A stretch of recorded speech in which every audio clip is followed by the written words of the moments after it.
kita bisa berteman, kita boleh berteman, kita juga boleh berempati kepada siapapun ya. Tapi satu hal gitu loh, ada batasannya teman-teman. Ada batasannya, kita sudah nggak harus ikut berpikir yang terlalu dalam. Saya nelpon karena mbaknya ini temennya yang kena masalah, ya kan. Jadi SMS-nya panjang ya, saya ngerasa ya sudahlah, saya mau ngobrol dulu sama mbaknya biar dia lebih tenang, walaupun ngobrol pun mungkin tidak puas karena tidak sesuai dengan harapannya dia jawabannya, dan begitulah saya gitu. Saya tuh ngomong belum tentu semua apa yang saya sampaikan itu sesuai dengan teman-teman mau gitu.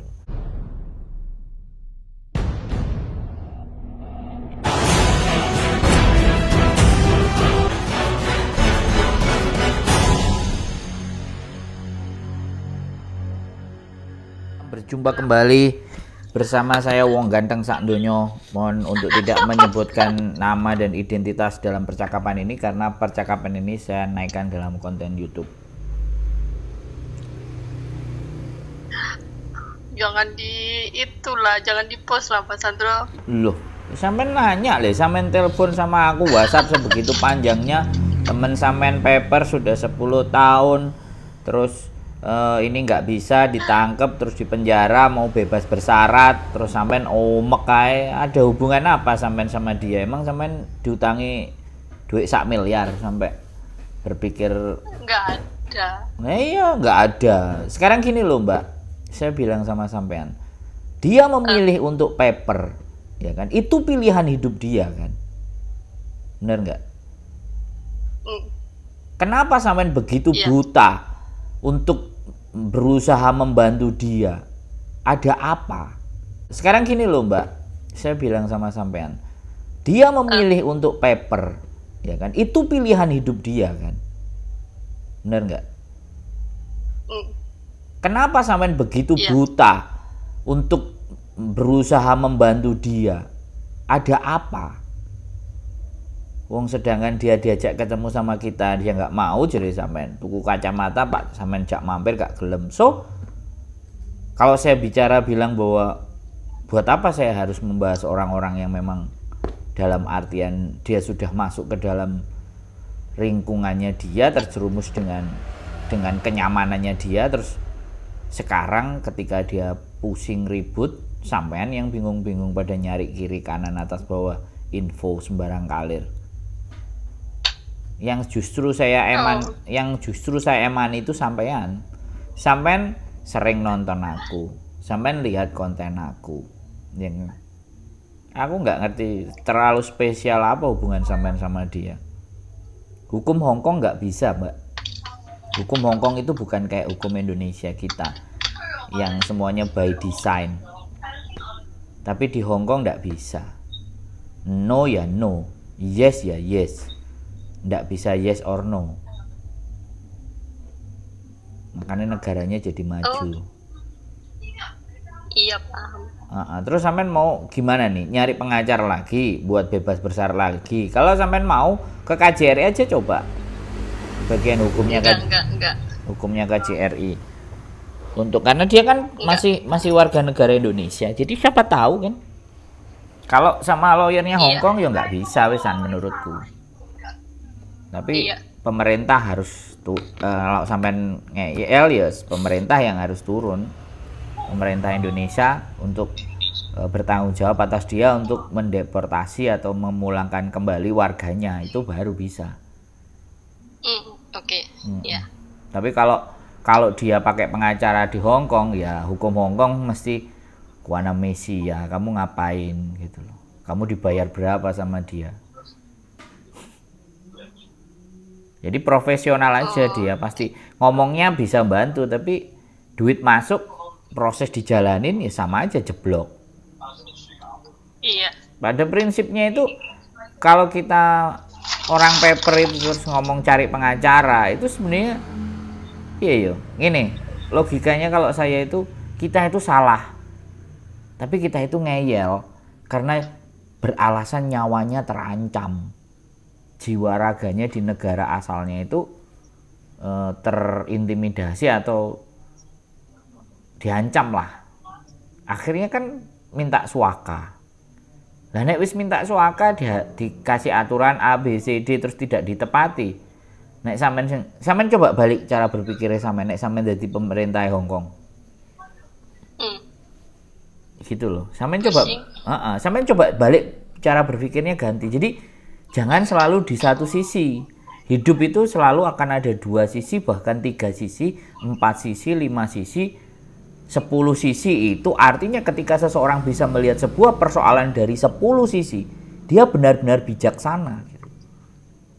Tapi kalau orang hanya melihat di satu sisi, itu egois. 2 sisi, dia masih berpikir. 3 sisi agak jauh lebih baik. 10 sisi, benar-benar bijaksana dia. Jadi di situ yang saya eman itu sampaiane Mbak, bukan dia. Sudah sampean harus berteman sama, ya sudahlah, satu ya sudah, aku gak iso nulungi, bilang aja kan selesai gitu. Iya. Spesialnya sampai sejauh mana sih Mbak? Heran aku. Apa bestie luar biasa sampai nutang duit terus disili?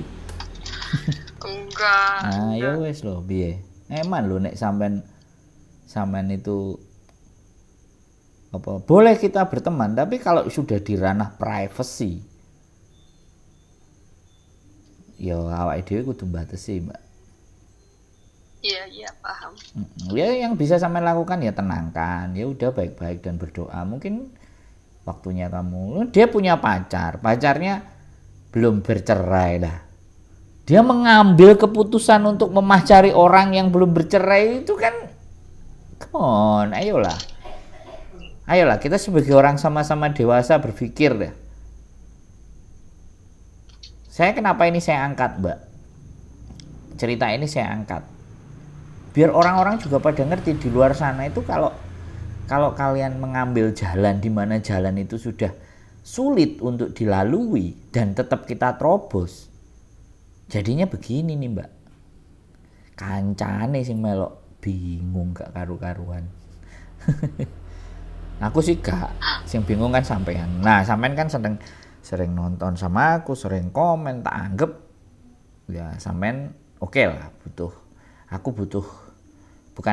aku harus belokin cara berpikirnya sampean supaya tidak terlalu ke situ lah. Walaupun sampean dhewe ya jane iso, tapi ya gak apa-apa lah wong sampean SMA se ndruwedel dan dawa-dawa. Aku kan pengennya ngomong sama Mbak Yuli, cuman kan gak tahu.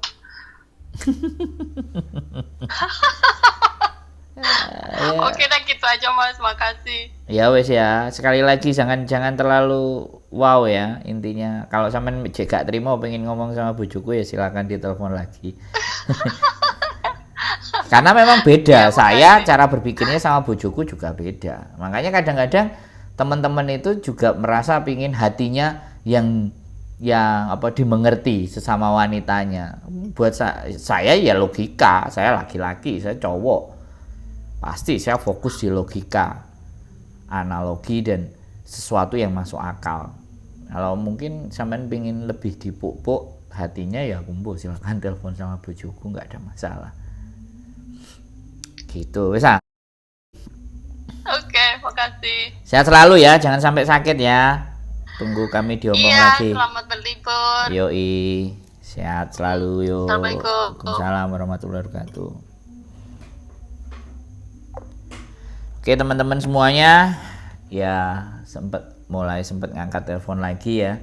Mohon dimaafkan, ya banyak telepon yang nggak terangkat karena kembali lagi jaluran koneksi ini masih belum stabil dan saya harus menyiapkan peralatan, dan kalau nanti kontennya banyak yang tertumpuk kan juga repot. Dan sekali lagi kita bisa berteman, kita boleh berteman, kita juga boleh berempati kepada siapapun ya, tapi satu hal gitu loh, ada batasannya teman-teman, ada batasannya. Kita sudah nggak harus ikut berpikir yang terlalu dalam.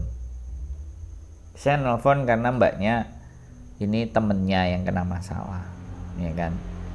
Jadi SMS-nya panjang, ya saya ngerasa ya sudahlah, saya mau ngobrol dulu sama mbaknya biar dia lebih tenang. Walaupun ngobrol pun mungkin tidak puas karena tidak sesuai dengan harapannya dia jawabannya, dan begitulah saya.